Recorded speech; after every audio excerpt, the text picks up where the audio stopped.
Olá amigos, boa noite. Eu costumo gravar muitos vídeos assim para redes sociais e tal, mas devido à situação que circula o mundo, a essa gama de incertezas, de confusões na nossa mente, de esses problemas que a gente vem vivendo, que toda essa confusão de vírus vem acarretando, todos os transtornos que isso vem causando, eu fiquei muito comovido, muito motivado a gravar esse vídeo, porque eu vi uma situação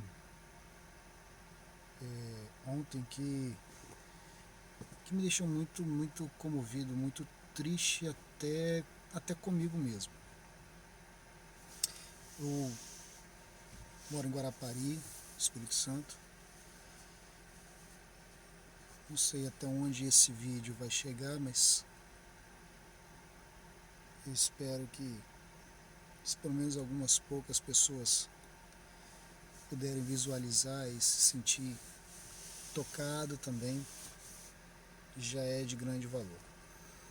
Moro em Guarapari, Espírito Santo, e estava passando no calçadão da Praia do Morro ontem à noite e me deparei com uma cena. Primeiro eu vi um rapaz que andava sozinho pela rua com uma sacola na mão.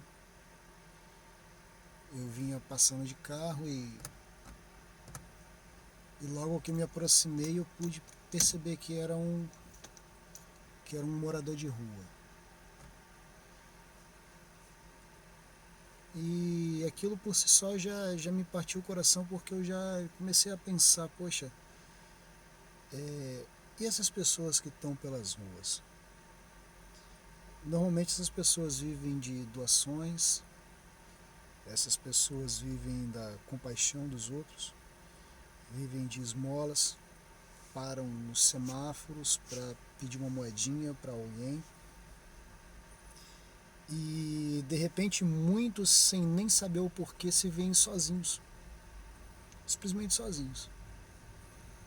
A noite cai, vão até um semáforo e percebem que não tem carros nas ruas, param nas portas das lanchonetes, onde às vezes costumam pedir um alimento, uma comida, alguma coisa para matar sua fome durante a noite, e percebem que as lanchonetes estão fechadas.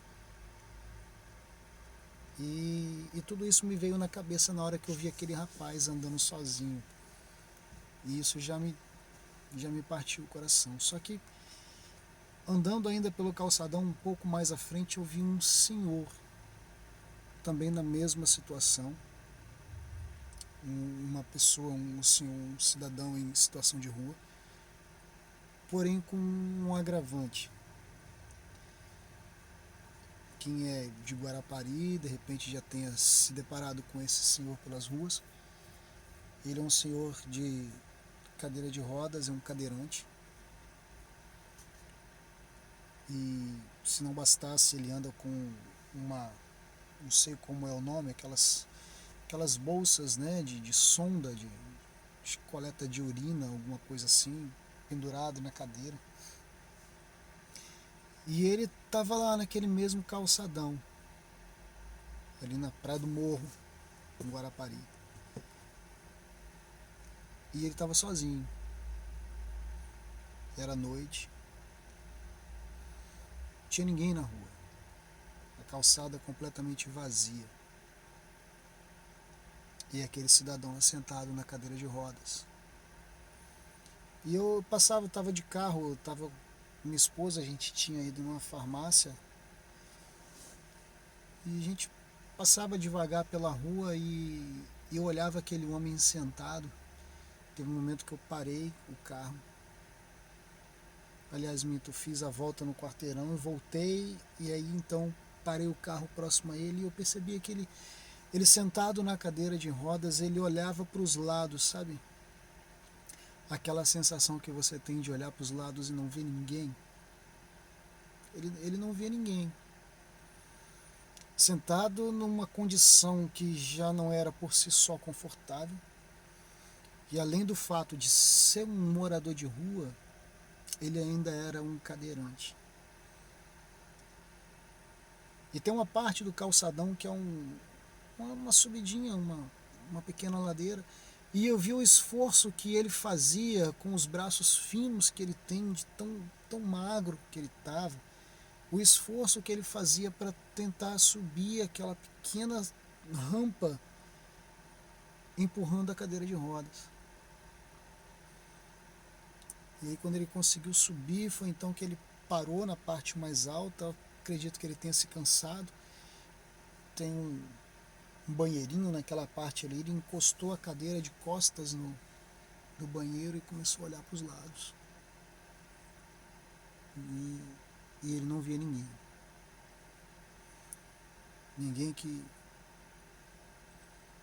Ninguém nem para quem ele pudesse pedir alguma coisa. Não tinha ninguém. Pessoa completamente sozinho no meio de uma rua. Porque tá todo mundo assustado, tá todo mundo com medo. Não sei até que ponto vai a necessidade desse medo, eu não vou discursar sobre isso, não é o objetivo. Mas aí eu comecei a refletir em algumas coisas que eu ouvi, inclusive até mesmo da minha filha, dizendo assim: pai, eu não aguento mais ficar em casa. Alguns amigos do trabalho também dizendo: nossa, mas que tédio ter que ficar em casa o dia inteiro, eu não aguento mais olhar para a televisão e ver a televisão, as mídias, as redes sociais falando o tempo inteiro de pandemia, de vírus, de doença, de falta de cura, de falta de vacina, de pesquisas. Eu não aguento mais olhar para a televisão e ver essas coisas todo dia. E aí eu comecei a comparar essas falas dessas pessoas, inclusive da minha filha, que também me mandou até uma mensagem falando sobre isso, dessas falas que eu ouvi de alguns amigos falando sobre isso, dessa situação que eu vivo dentro da minha casa quando eu não estou trabalhando, de ter que ficar confinado porque também tenho um filho pequeno que eu não posso expor ao risco. E não é... Para o meu filho também, pequenininho, é chato ter que ficar em casa o tempo inteiro, às vezes numa saída na rua para ver se ele se distrai um pouco, mas a situação é terrível. Ficar confinado não presta. Você que está acostumado a ir todos os dias à rua trabalhar, estudar, fazer compras, não sei quais são as atividades diárias que vocês têm, mas para quem é acostumado com essa rotina diária de não ter que ficar em casa todos os dias, agora a situação é diferente e isso para nós é angustiante. E eu comecei a comparar as reclamações que nós temos de ter que ficar em casa, que nós fazemos de ter que ficar em casa, com a situação daquele senhor sentado numa cadeira de rodas lá na rua.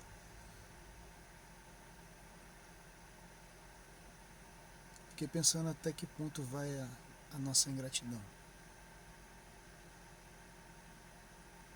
Porque ele não tinha casa para ir. E queridos, igual a ele, são milhões de pessoas espalhadas pelo mundo afora, que enquanto a gente está reclamando de ter que ficar em casa, essas pessoas não têm uma casa para ir.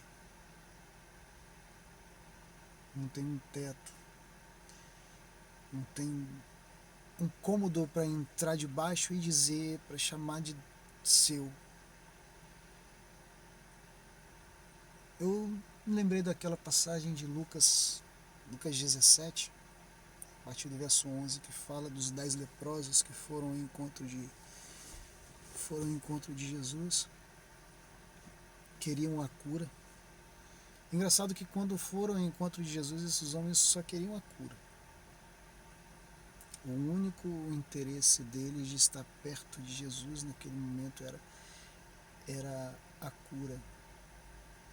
Será que você consegue assimilar alguma coisa com o momento que você está vivendo? Com o momento que o mundo está vivendo hoje, depois de um período de carnaval onde as pessoas sequer lembravam que Deus existia, que Jesus existia, agora que o quadro é completamente diferente, todo mundo fala em Deus. Porque querem a cura. se aproximaram de Jesus, aqueles 10 homens, porque queriam a cura. Jesus ordenou que eles fossem procurar os sacerdotes, e a Bíblia fala que quando eles foram até os sacerdotes, ficaram curados.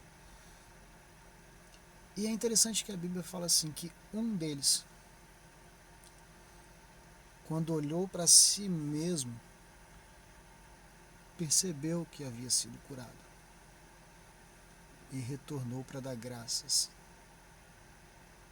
Prostrou-se aos pés de Jesus e deu graças. Agradeceu.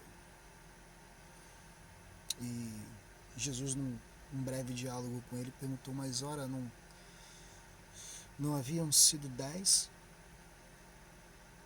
que haviam saído daqui procurando a cura? Só você voltou? Onde estão os outros 9? E ao final ele diz, vai que a tua fé te salvou, a tua fé te curou. E sabe, queridos, é exatamente isso que eu estou tentando explicar aqui. A gente é ingrato demais. A gente é ingrato demais porque a gente está reclamando de ter que ficar em casa. Meu amigo, tem gente que não tem casa. Você está reclamando da sua televisão, desliga, porque tem gente que não tem televisão. Está reclamando das redes sociais, cancela, não olha Facebook, não olha o WhatsApp, não olha porque tem gente que não tem um celular. Você sabe por que só um voltou para agradecer? A Bíblia ela não dá relatos claros a respeito disso, mas eu, como ser humano, eu posso deduzir por que só um tem voltado para agradecer. Eu acredito que só um voltou para agradecer porque o agradecimento ele não é obrigatório. Você não tem obrigação de agradecer. E isso é triste. Você não tem obrigação de dizer obrigado. Você faz por educação, por reconhecimento, você faz por se sentir uma pessoa melhor, talvez, mas obrigação de agradecer você não tem. Você não é obrigado. Por isso que os outros 9 foram embora. Eles não tinham obrigação nenhuma de voltar para agradecer o favor, a bênção, a dádiva que Jesus tinha partilhado com eles. Mas um voltou porque ele se sentiu satisfeito. Porque ele viu que o problema dele havia sido resolvido, ele se sentiu satisfeito, ele se sentiu grato. Ele se sentiu grato. Ele sentiu que a situação trágica, o momento trágico que ele passava na vida dele, a doença, o problema que ele enfrentava, ele sentiu que havia sido sanado, ele se sentiu satisfeito, sabe? Ele sentiu que para ele as coisas haviam sido resolvidas. Ele não precisava de mais nada. Porque tudo que ele mais queria, Jesus havia proporcionado para ele. Naquele momento era cura, podia ser qualquer outra coisa, mas naquele momento era cura. Então ele se sentiu agradecido. E ele voltou para agradecer não porque ele era obrigado a fazer, mas porque ele se sentiu satisfeito. Para ele, o que ele mais necessitava naquele momento, Jesus havia proporcionado. E eu estou tentando entender agora, depois de ter esse esclarecimento, estou tentando entender agora por que eu sou tão ingrato, vendo tanta gente com dificuldades muito maiores do que eu, pelo mundo espalhado fora, e eu não consigo agradecer pelo simples teto que eu tenho, ainda que eu não tivesse um alimento, mas eu teria onde dormir. Você que está colocando a cabeça no seu travesseiro agora e está pensando no que você vai fazer no dia de amanhã, Querido, lembre que tem gente que não tem um travesseiro para encostar a cabeça. Você que está dentro de casa agora reclamando do confinamento, do isolamento social, você que tá achando que tá ruim ficar em casa, lembra, querido, tem gente que não tem nesse exato momento, agora, em que você está na sua casa, achando ruim o confinamento, tem gente que não tem uma casa para ir. Você que está reclamando que não conseguiu comprar uma carne para misturar na comida, que, sei lá, de repente seu arroz está acabando, ou você não comeu hoje no almoço o que você queria comer. Aquele senhor lá da calçada, ele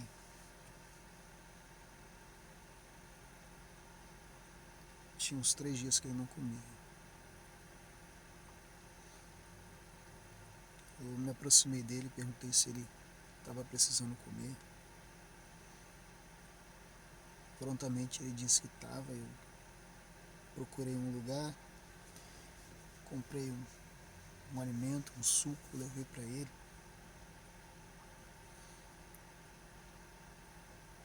E quando ele abriu o pacote que ele viu que tinha comida dentro,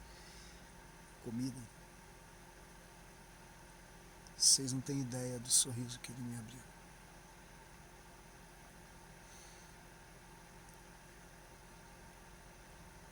Aquilo foi uma surra, aquele sorriso. Foi uma surra. Seria até minorizar o que eu senti na hora se eu dissesse que foi só um tapa de luva. Mas não foi só um tapa de luva, foi uma surra. Porque eu pude engolir seco o tamanho do orgulho que eu tenho dentro de mim ao reclamar de tanta coisa. Irmão, lembra? O amigo, minha amiga, pensa comigo. Você é um afortunado. E você que está aí sentado na sala da sua casa agora, você é rico. Você que está na frente da televisão vendo todas as desgraças que está passando nos jornais, nas mídias, e agora que deve ter acabado o jornal, sei lá o que está passando, mas começou a novela, você aí está vendo aquela novelinha para poder distrair, ou está assistindo um filme na Netflix, querido, você é rico. Você está reclamando do que você tem e tem tanta gente que queria ter aquilo que você tem. Tem tanta gente por aí que queria ser rico igual você. Tem tanta gente por aí que queria ter o sofá que você está sentado agora. Tem tanta gente por aí que queria ter o travesseiro que você está encostando a cabeça agora e com a cabeça pesada porque não sabe o que vai ser no dia de amanhã. Aí você está pensando em como vai ser dormir e acordar sem saber como vai ser no dia seguinte. E tem gente vagando pelas ruas que nem dormir consegue, porque não tem onde deitar. Não tem onde dormir. Querido, para de reclamar.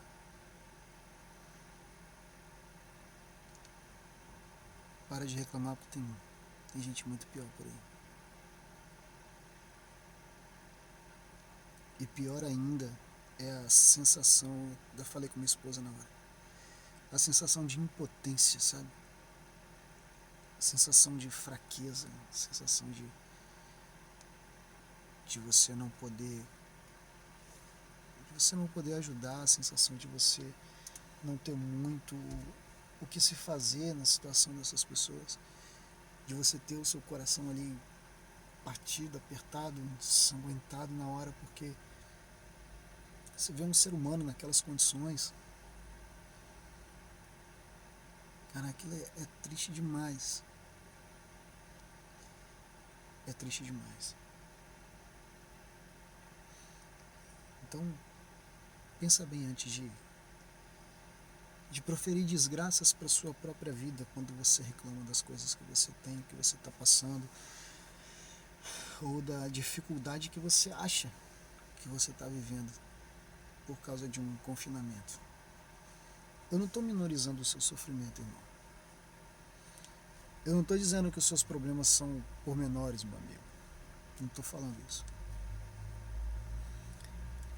Eu estou falando que o que você tem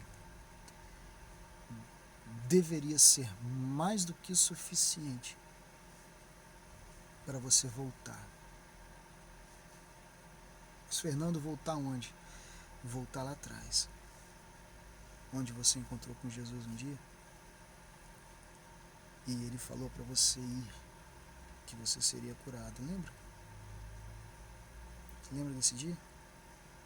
Eu não sei que dia foi esse, mas você sabe. Você sabe. E aí, você voltou para agradecer? Ou você foi um dos 9 que foi embora?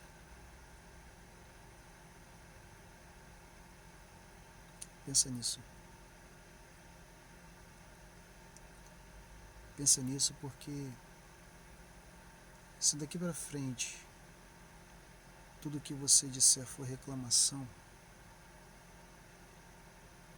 se daqui para frente tudo que você disser for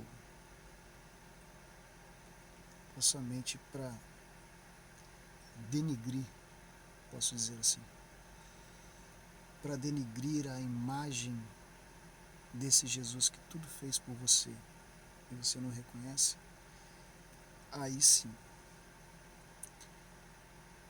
você pode pensar o que será do seu amanhã. Pensa nisso. Deus possa nos abençoar, que Deus possa nos dar o livramento. Isso é uma fase, a gente se assusta, muitos se desesperam, a gente sabe, mas é uma fase. Isso vai passar, isso não é o fim do mundo. Quem se propõe a estudar um pouquinho das profecias sabe que isso não é o fim do mundo, que o mundo não vai acabar de hoje para amanhã. Lógico, são os tempos finais, são os últimos momentos da vida, mas o mundo não vai acabar amanhã, porque não é assim que Deus prometeu que o mundo acabaria. Aliás, que Deus anunciou, né, que o mundo acabaria. Ainda existem algumas coisas que estão por vir, você sabe disso, mas que até lá Deus nos abençoe, nos proteja, faça com que essa fase passe o mais rápido possível e que para você, cristão, para nós cristãos, seja apenas mais uma prova de exercício de nossa fé. Que Deus os abençoe. Boa noite. Fique com Deus.